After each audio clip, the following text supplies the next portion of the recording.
All right, and we are back. Episode number 237, 238, 237, 238. Better on Draft Podcast. My name is Ken. I tell you what, no matter how many episodes I do it, I will always fuck it up, and I'll always bring up that I'm going to fuck it up. But that is just the way it goes for Better on Draft. Struggling podcast. Can't even remember the number that we're on. But I appreciate you all coming. That was Brother Son. From the Ferndale set. Guys, if you want to hear your music or you want to send us some of your music to play during our breaks, we don't charge, we don't ask for anything. We promote you guys, especially local Michigan bands. Send us a message, betterondraft@gmail.com, and we could talk about it. Make sure that we're not using too, offensive music. Where no WAP during our breaks. No Cannibal Corpse. But we like to play just some leisure music on Friday nights while you're all drinking. Speaking of drinks, I refilled, so I'm only having 2 beers tonight. Just 2 beers tonight. So this is District 16 from Wolverine State, and I also, thank you, Wendy, texted Steven over at Batch Brewing to ask if there's any kegs available, because that's going to be, I will go there tomorrow, if necessary. I might go there tomorrow just to drink. Maybe do a little brew tour. It's Saturday. I can hit up. I haven't, been to Face On recently. I haven't been to Lager House 5. I take Julia to a lot of these breweries, and we can only go to so many, especially during COVID, which sucks. Like, right. I want to go to all these breweries, and we hit some. We hit a lot last week and a half ago. We went to Ludington, and I hit Farmhouse Cider, Speciation, Donkey Taqueria, which isn't a brewery, but if you want food in Grand Rapids, you go to Donkey Taqueria. We went to Big Heart, and they were busy with an hour wait. We went to Oddside, and on a Saturday at 3, they had an hour wait. We wound up going to Grand Armory. So sorry, Oddside. We should have put in our name at Oddside, went to Grand Armory for a beer, and then came back, and Oddside would have been there. Forward thinking. We also went to Jamesport up in Ludington, Reed City, Four Leaf. Geez, so many breweries, so many great times. And I tell you what, those of you who are going up north, make that stop to Four Leaf. Sneaky good beer over there. And then I also learned Alma Brewing is a subsidiary of Mountain Town. Oh, wow. I didn't know they had a subsidiary. Neither did I until I went to Alma and there was a bunch of Mountain Town beer there. And I'm like, well, because we went to the Mountain Town Steakhouse out of the 2 breweries. I was kind of hoping for some Groots up there, but they did not have what I was looking for. So I think I got their Trainwreck Amber and just went on my way. So I'm drinking the District 16 from Wolverine State. Mike, we asked you to stay on to talk some news. What are you drinking for segment 2? I'm drinking a Fest beer, a Martin beer from Urban Rest Brewing in Ferndale. It's very good. Nice. It was a 4-pack for a friend that never showed up, so now I'm drinking it. So I love those. You're your own friend here. Wendy, what are you drinking? So I moved on to, I'm sticking with my Wisconsin theme today, and I moved on to an Unshadowed by Ale Asylum. Absolutely one of my favorite beers ever. I love a good hef, and this one is one of my favorites. So whenever I can get it shipped here, I'm very excited. I mean, sent here, not shipped. It's here. With the clothes. But once that is done, I have this also from Ale Asylum, a Fuck COVID. Yes. This one is the Pilsner. It's the original. I also had the Hazy Pale the other day, which was absolutely delicious. That was their second version of that beer. Tito Huffman in the chat tells me that Brewery Face On is curbside only, so I guess we're going to be drinking it at night back at our place, so we can go pick up some beer and take it back. That's no problem. If you're doing a brewery tour, if you're going to go to Batch, Brew Detroit just put out their Black is Beautiful release this That's weekend. right, because the Bruise Brothers were there live, which you can go check out the Bruise Brothers episode over on their feed. Check it out, like it, 5 stars on iTunes. Be nice to them for the culture. Speaking of for the culture, Nick, what are you drinking over there?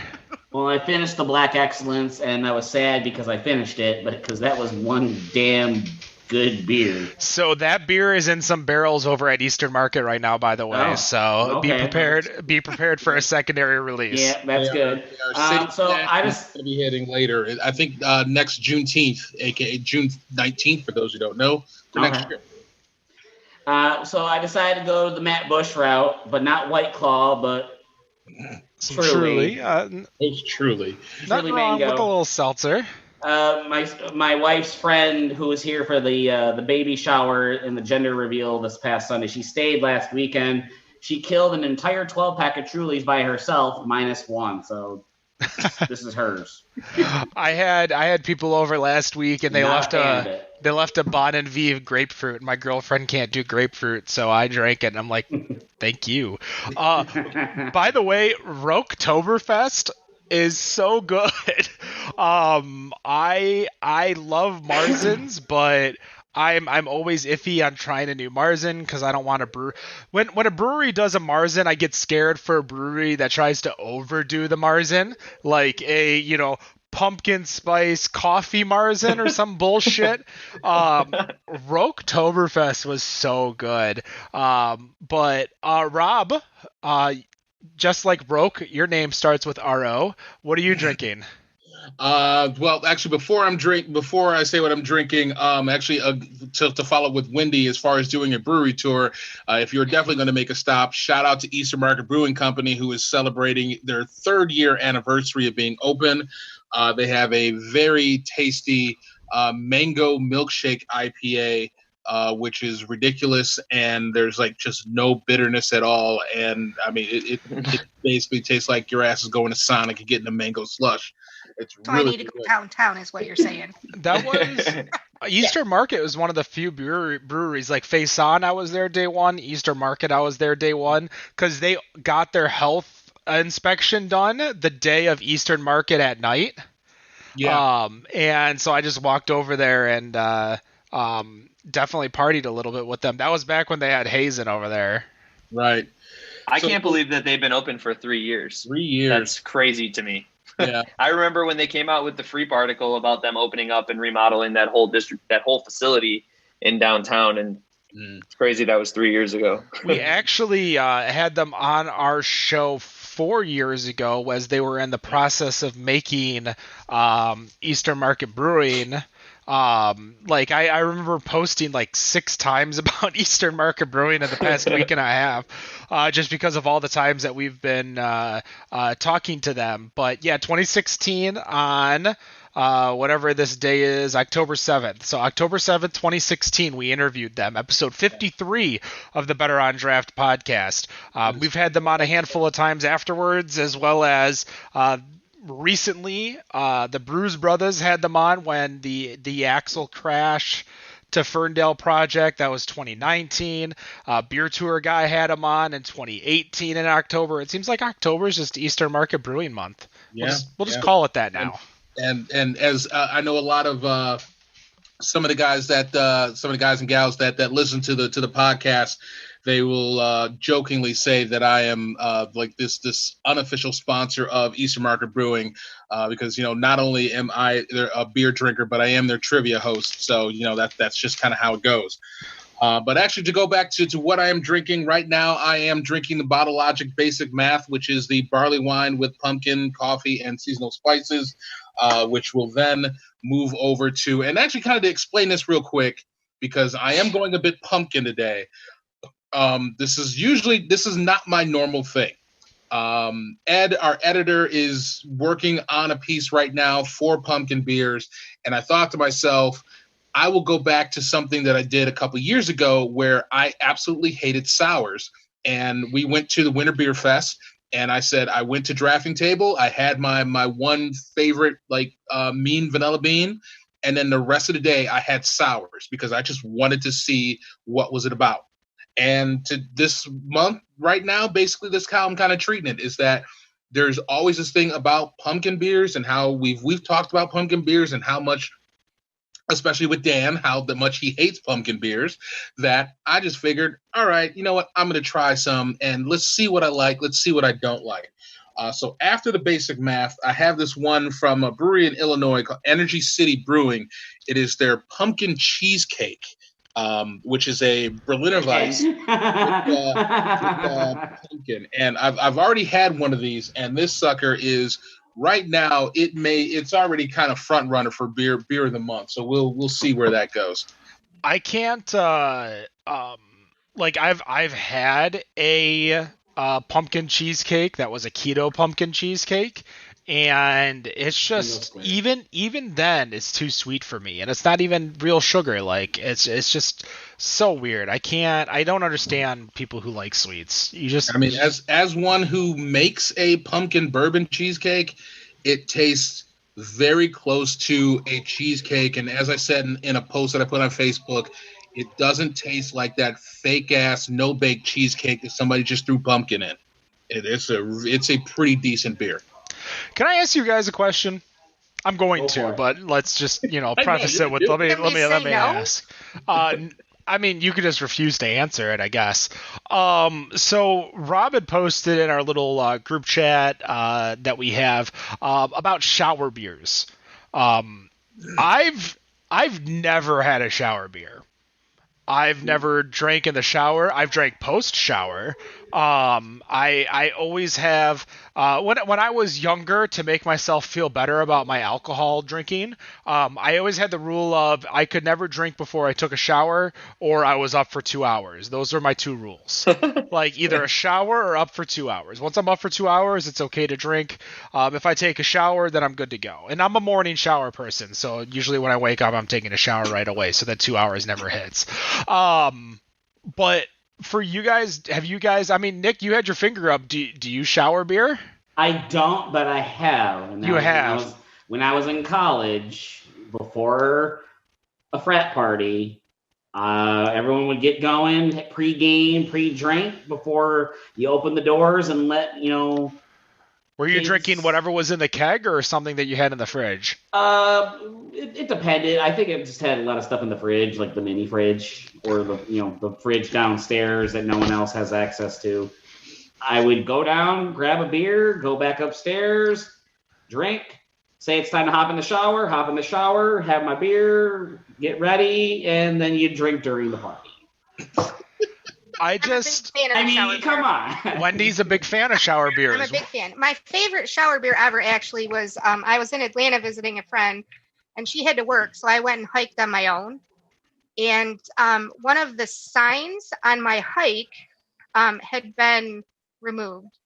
So my 2-mile hike ended up being like 5.5 miles. And the last 1.5 miles was all completely uphill. I literally thought I was going to die on this hike. I'm not going to lie, because I'm not in the best of shape.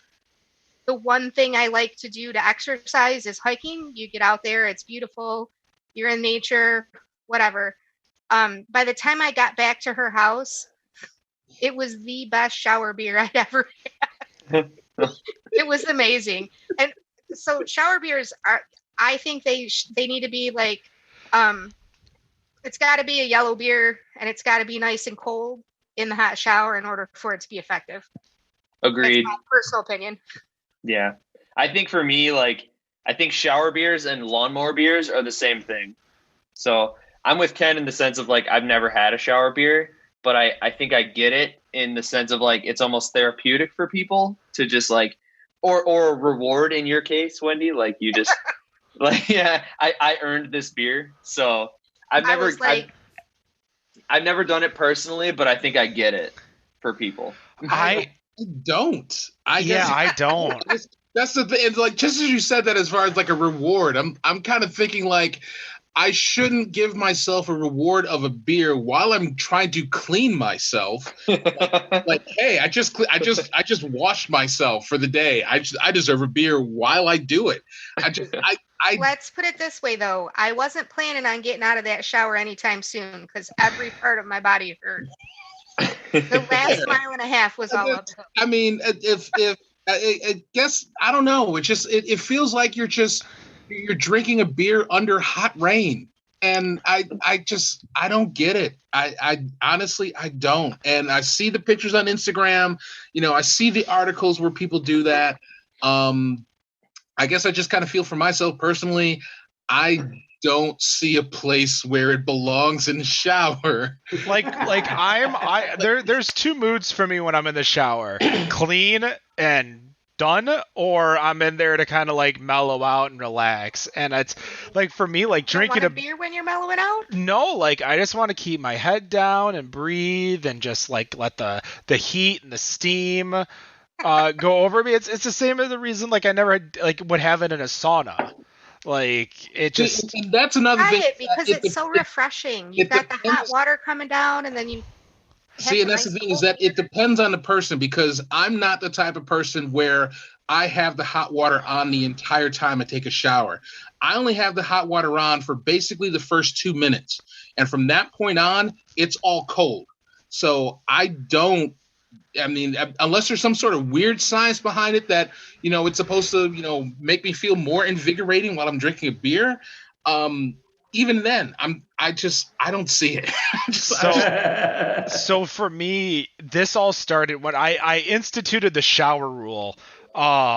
When I went to QuakeCon every year, there would be rooms, 4 of us per room, and our bathtub would be filled with ice and beer, like a hotel party bathtub. Well, when you wake up at 7 in the morning, you want to shower, you got to take all the beer out of the hot tub. So I would just, finish my shower, and I'm like, well, this beer isn't going to go back into the tub until the last person showers, so let's crack one open or two. And I've been yelled at by so many hotel staff for drinking while walking, like having an open bottle glass. Like, God damn it. Like, I just want to drink and just relax. It's 7:30 in the morning and everyone's asleep because they went to bed at 4 or 5 in the morning, and I'm the only one that went to bed at like 1 or 2. Only reason I see that it is a perfectly acceptable to have a beer at 7:30 in the morning is because you want to get drunk before you have to go watch a Detroit Lions game. Yeah, or opening day at the Tigers game. That's yeah. St. Patrick's Day. Or if it's a really good breakfast stout. You can't drink all day if you don't start in the morning. Exactly. That's my girl. That's right there. Can't drink all day unless you start in the morning. And of course, there's a reason they put coffee in those beers. Exactly. It's true. I was just curious because I've never had a shower beer. I've never wanted a shower beer. I've wanted a beer after shower. Try it and then tell me what you think. All right, I will. I didn't think it. I thought it was weird too at first. What I'll do. I tried it one time and I was like, oh, I kind of like this. Now I don't do it every day, or not even once a month really, but. My homework will be I'm going to go buy a 6-pack of a Pils or a lager or something, maybe Pro Pils from Drafting Table. Go head out over there and grab some. Or maybe, there's it's a lager, but it's not a yellow lager, but maybe I'll go grab the Marzen over at North Center Brewing over in Northville, Michigan, just south of, Baseline Road over in Northville, and try that. All right. Well, I think the one thing we don't have to necessarily do the news intro right now, because actually the thing that I kind of want to do right now was a little bit more in terms of opinion and just kind of seeing where you guys are at in terms of this. Obviously, and very clearly that we are still dealing with a pandemic. We still have issues where there is social distancing. We've got restaurants that have booths with plexiglass that are covering over each one, tables being removed, people, having their beer and food in patios. Did you see the beer fest in North Carolina?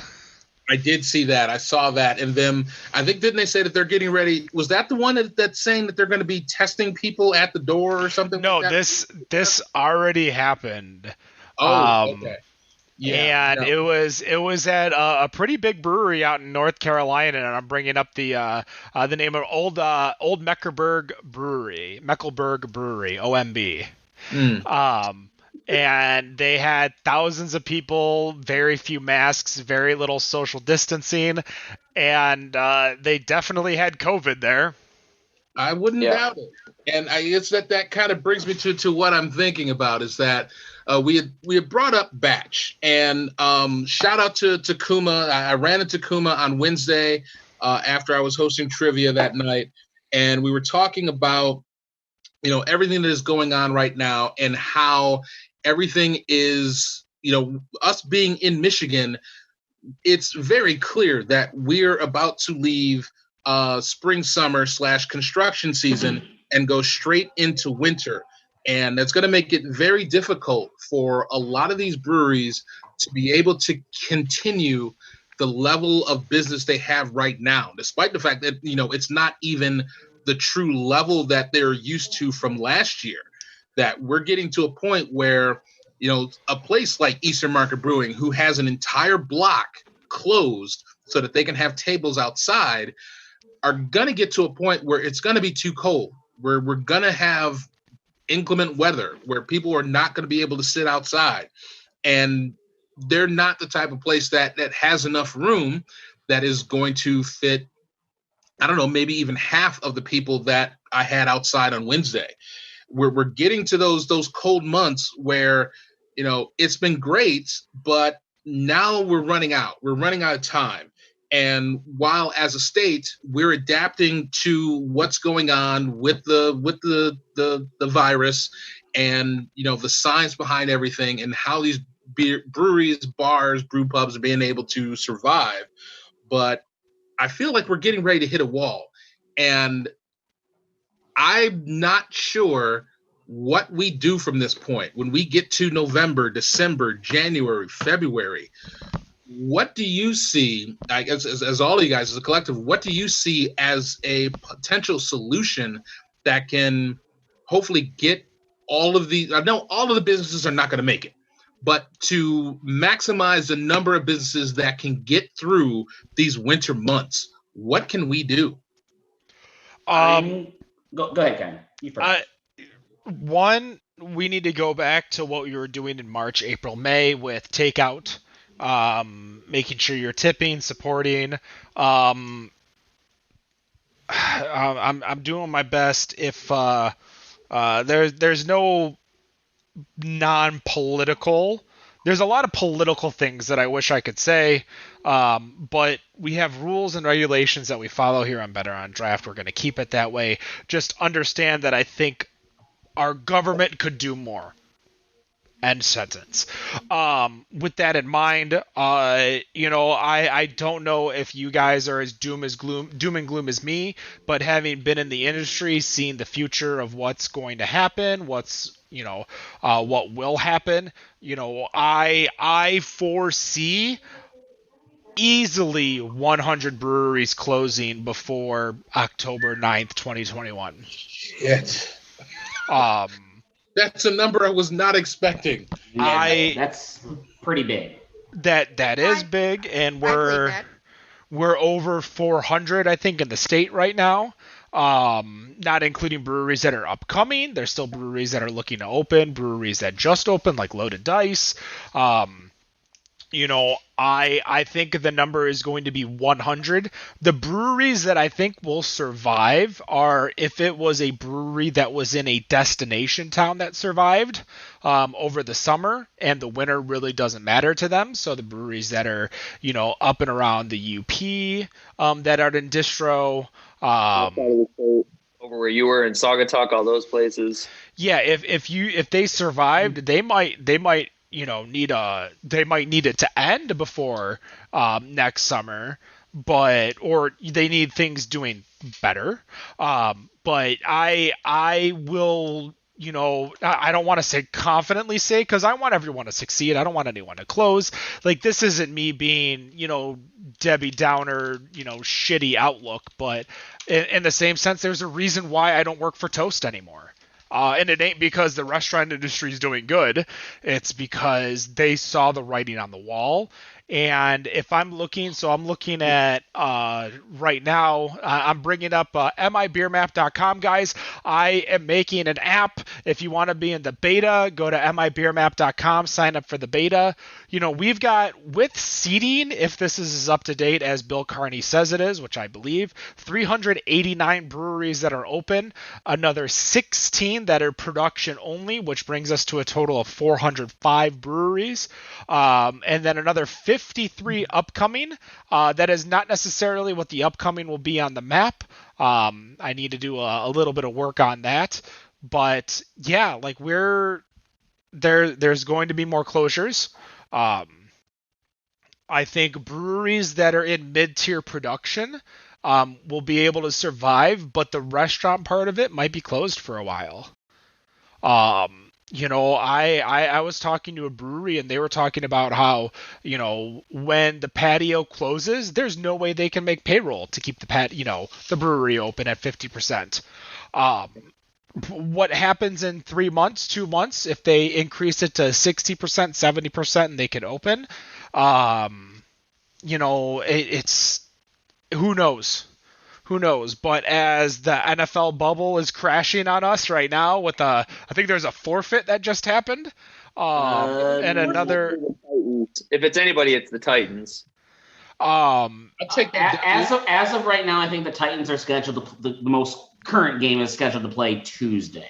I was in terms of a forfeit, it would have been their last game with them getting in trouble for breaking protocol. But I haven't heard anything about that. Yeah, well, it's all still up in the air. Yeah, and it's not good though. No, that's Ken's point. No, yeah. No, and that's we're living, there's a lot of things that just need to change, and I think we as a community need to again come around to the breweries and start buying beer to go and beer to drink home, and there's no way we're going to drink at the rate that we would be drinking if we're out at a bar, because we're not going to be buying, like, it's just the way it is. Like, I'm going to buy it.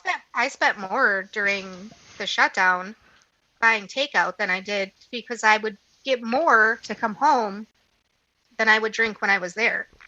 So I actually put more money out to the breweries during the shutdown. Well, what about I'm going to interrupt you, Rob. What about you, Mike? I mean, you talk to a lot of people in the industry. What are you seeing? Yeah, I think overall, creativity breeds ingenuity, right? I mean, you think about what Eastern Market did with developing the Wing It app and beer delivery service and things like that. It's killed it. I mean, it's now, whether that's a platform that's available for every brewery, I don't think so. I'm with you in the sense of, I think local government needs to do more to help these businesses out in some way, shape, or form, whatever that may be. But I think that, they're a lot of them are optimistic. I think that you find a way to make it work. And a lot of the people that I talk to, I think, are right along the lines with Wendy. I mean, I know a lot of people that spent more money. I know I did, in March and April and May, it was, we got to get out and we got to support these guys because these are the places that we like to go. And we want to make sure that they succeed. Whether that's sustainable, I think it was one of those things at the beginning of the pandemic where it was like, we got to get out, we got to do this. And then the closer you get into the fall and winter and you're doing that for 8 to 10 months, it's like, okay, I got to really, watch my checkbook and, make sure I'm not spending way more than I should be. So I think that breweries do a really good job of being creative and finding ways to make it work. But I think it is inevitable in a sense, but you try and be as optimistic as possible. And I think that between, that's why, like I mentioned earlier, the communities you kind of rally around, they rally around those places. So, you kind of, you hope for the best. So, yeah. And I think that with, us, spending that money and being able to, support the business is great. It's just that I don't know how many of us there are that can do that. There's a lot of people that are out there that have lost their jobs, that are being laid off. I mean, these loans that came out back in, what was that, April, that there are some businesses that, or some breweries that the PPP loans that, some breweries still had, that they're getting to that point where some of them are getting to the point where they're running out, and you're going to have to lay people off.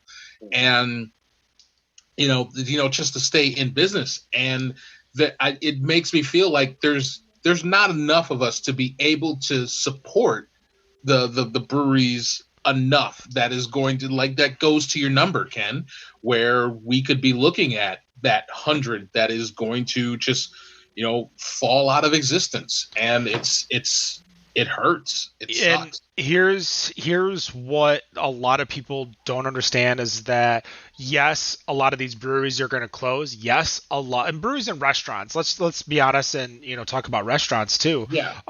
Restaurants will close, but when COVID is over and those restaurants have a cookie cutter to where a new money can come in, buy the restaurant and open up their own place wherever they want to go, it's going to hurt more people that are in business now than people who are just kind of holding off saving money, looking at their retirement plan. I think the big issue that we see is that along with that PPP, which Rob mentioned, we don't have that $1,200 boost that everyone got from a stimulus check. Everyone got $1,200 or whatever your income. Mine was a little bit less than $1,200. You don't get that full amount to where you're not, it's supposed to help you invest in the community. And thankfully it's not like the what was it, 4K or 4,800 we got back in the TARP Bush days, where we got money that we had to pay back. Oh geez, I forgot about that. Yeah. And there was no interest. It was like $500 a year for 4 years or something like that, or 8 years, or I don't remember the exact numbers, and I should because I was in banking for all that time. But just real quick, I will say, like, just kind of what Wendy said, though. I know a lot of brewers that were like, we're doing better than we were when we were open because our margins are bigger. We don't have to. I mean, it stinks because there was certain unemployment benefits that people got and things like that, but they didn't have the wait staff that they had to count on normally. They could operate with just them and their spouse, or them and one or two other people, as opposed to a whole wait staff. So from a business standpoint, they were doing okay, but their employees were the ones that were, they had that additional benefit with the unemployment benefits before that they don't have anymore. So that is where I think it could really hurt. Yeah, and especially in states that are even worse than Michigan, with Michigan only being, $300 whatever dollars. Some states are even less for what you get for unemployment, for maximum unemployment. Like for me, like when I went on unemployment this year, when I was laid off in April, I was obviously at the max level, and it's still like it was nothing without that $600. And people were, mind you, I was unemployed for a month and a half, and I didn't get my first unemployment check, which was my only unemployment check, until like a month into my job. So I got laid off and I didn't get paid for 2.5 months. Now, whatever religious being that you have, like I not only had a girlfriend who had a job, I had a savings, I had, a buyout from my contract and my layoff. I had, so many things that helped me to where I wasn't stressed for money. But I think there's going to be a lot of jobs that are just going to be gone from the market. Like, you're talking that breweries are doing good, and sure, there'll always be plenty of, people that need those types of jobs, but I don't think you're going to, like, the competition's going to be even harder when all those, restaurants close. We'll say restaurants full, not just breweries, because I think. Yeah. But I think that there's another problem that we have, and that is this article. This actually going into the news. This is an article that showed up on the Washington Post the other day that is talking about the shortage of aluminum cans that we have. In that Ball Corporation, we're talking about the world's largest manufacturer of cans. They told their investors this week that the U.S. market alone is short 10 billion cans this year. And with the demand that they have from not only from the beer standpoint, from all of the microbrews to Molson to ABI to Pepsi and Coke, everybody that is using cans that they make, that they have this shortage. And we're looking at like so many different breweries that even for those that can survive, those middle tier and those higher tier that are using cans, they may have products that they're willing to sell, but they can't sell because they don't have the cans to sell it. I mean, and that's been an issue since like May. I mean, the breweries have had a hard time finding suppliers for cans since May and June, so it's only going to get worse, like you're saying. I mean, it's just going to get worse. Like even just like breweries here, like Oddside. I mean, we had them on a couple weeks ago, and they were talking about having at one point 50 different varieties of seltzers. I mean, you're talking about the seltzers, all of their beers, and trying to put all of that in cans, and having to deal with this can shortage. It's for lack of a better term, like Johnny Carson would say, it's wild. Yeah. Like, I don't know All what right, to do. I have 2 points to make, Go for it. and I want to get them in there. So one, like Mike said, the creativity of the breweries is what's going to keep them open. The ones that we have seen do well are the ones that are able to get their product out there. They're able to get them to us. The other thing that's going to make those breweries survive is that we go out and support them. Whether it's going to pick up curbside or it's getting our thermal underwear out. Dude, we're from Michigan. We should all own a pair of long johns. We go once a year to Michigan Beer Fest. Like I said last week, dude, get your thermal long john, your thermals on, and go out and have a beer. Like, you don't normally go for a beer every day of the week anyways. Like, I don't think that's going to be any different.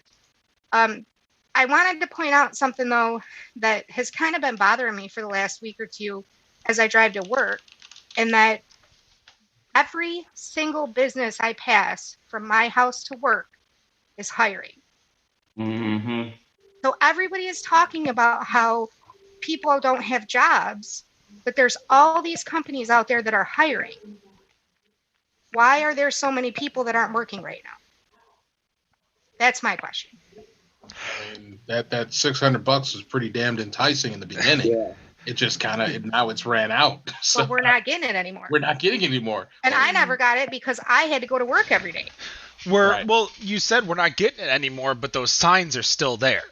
So it's not, I don't believe that because the whole point of the $600 was for people to stay at home, to not spread the disease, to, Ow. we'll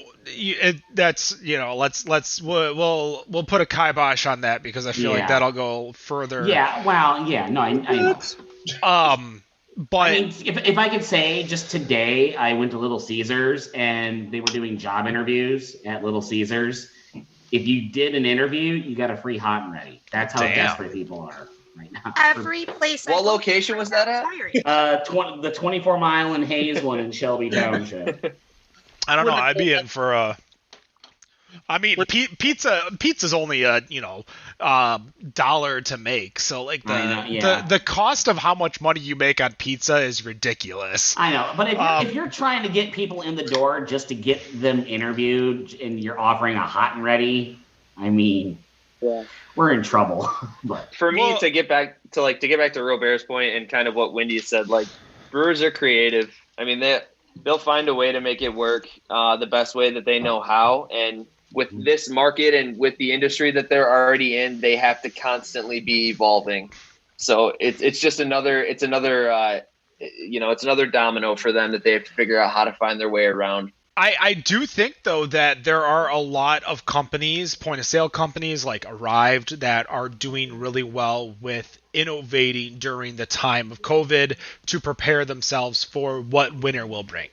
There's a lot of breweries. I can't tell you, like, mind you, I get a little triggered when I see Toast in the wild because I'm like, God damn it. Like, this company I spent five and a half years at, and now I see it so much. I see it with ordering from Bottle Logic to when we had trivia on Wednesday, we had the food truck, a Poke Your Way, and they use Toast as well. Fucking Anheuser-Busch uses Toast. Wicked Weed, Goose Island, all these people.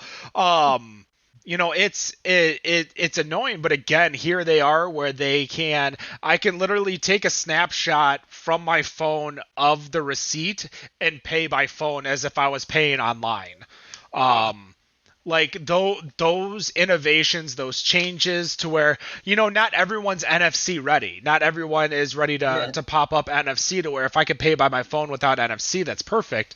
But anywhere where I'm able to do NFC now, I do NFC. Like I just put my phone in, pay, and I'm ready to go.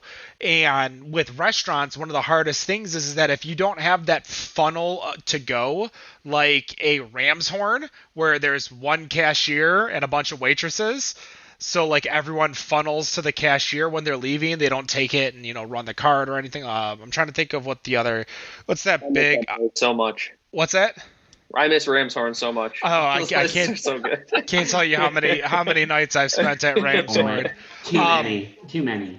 Those are the types of, benefits, but when people start coming out with, like, prior to, and not to keep harking on Toast, but Toast is going to have handhelds where you're going to be able to do NFC almost like, the Game Boys touching each other to play, or PSPs or whatever, right, where I could play almost Bluetooth. So where now not only can I pay, I can just throw my, hit my phone to your little, handheld, and now I've paid instead of having to pay.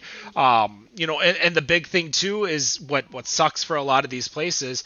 Any online ordering that you do, any ordering where you're typing in your credit card number, that costs restaurants more money than swiping your card. If you guys didn't know that costs almost an entire % more.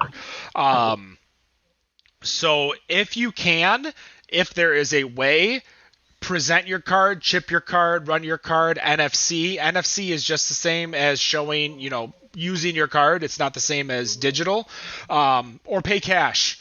Like that's my big thing is that those percentages, that 1% will hurt and potentially destroy a lot of these businesses. I went on a rant. I went all over the fucking place. I don't know what we have left on this topic, but Rob, I hope you have a positive topic for us to finish on. I never have a positive topic to finish with this. But I mean, for most of us, we would probably say that this is positive. But I ran into this article a little earlier today that actually was published today that there was a big rig that was carrying more than 800 cases of Bud Light, which overturned on a freeway out in California. Like the picture of this thing is hilarious. How it's just like it is a full-on Bud Light truck that has completely overturned. Which I guess it's a good thing that from the report the driver's okay, so that is awesome.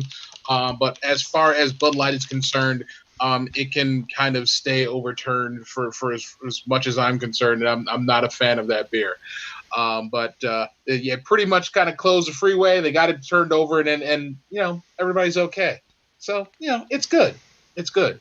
Oh, and there's one other good thing that I'm doing right now, which is pissing off Matt Bush, because Matt Bush is a man who likes his Kolsch, and he never likes any type of anything added to a Kolsch. So instead of the pumpkin beer, I opened an Eastern Market Brewing Wonder Boy Kolsch with lime.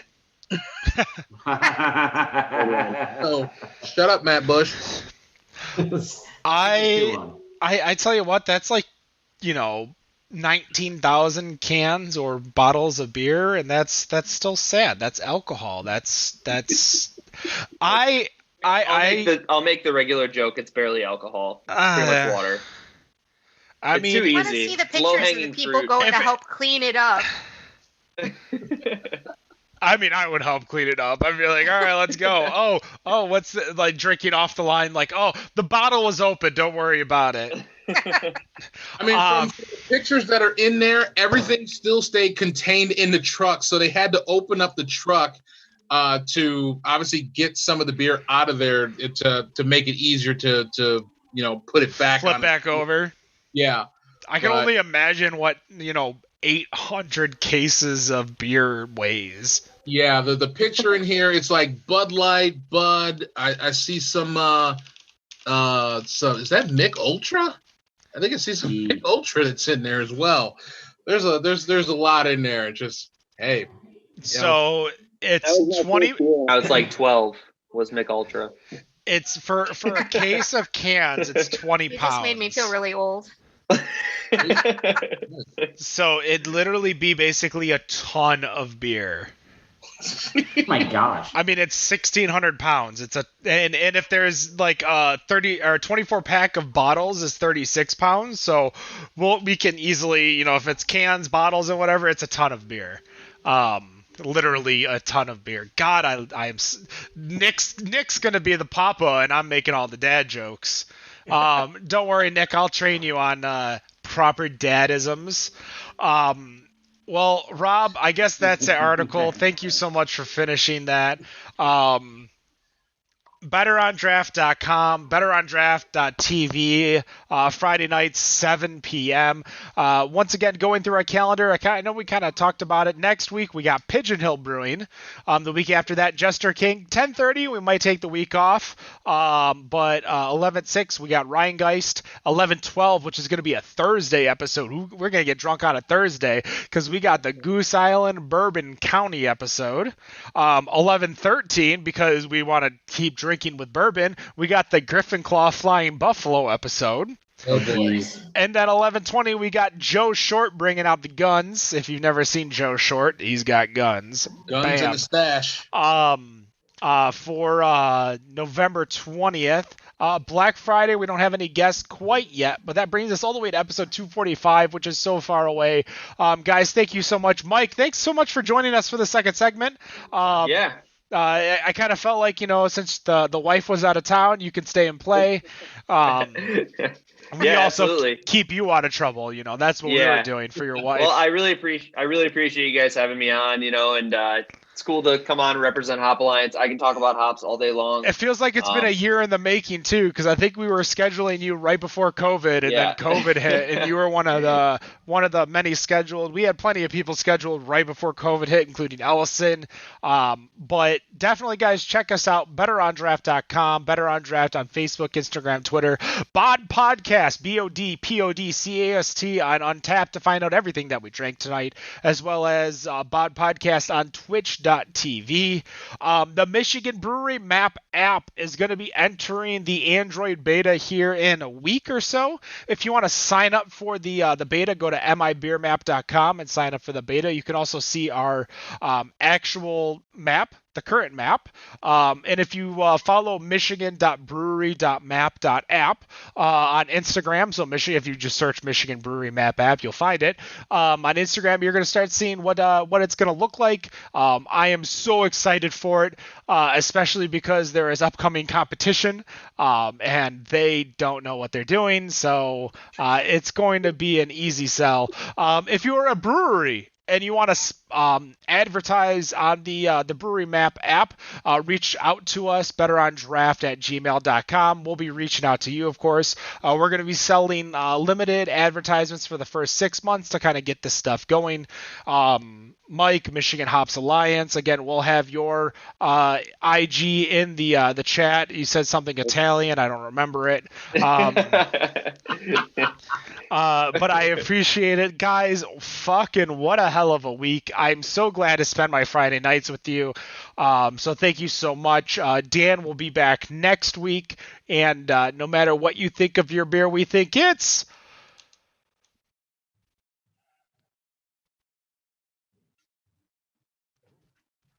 Better on draft. Have a good night.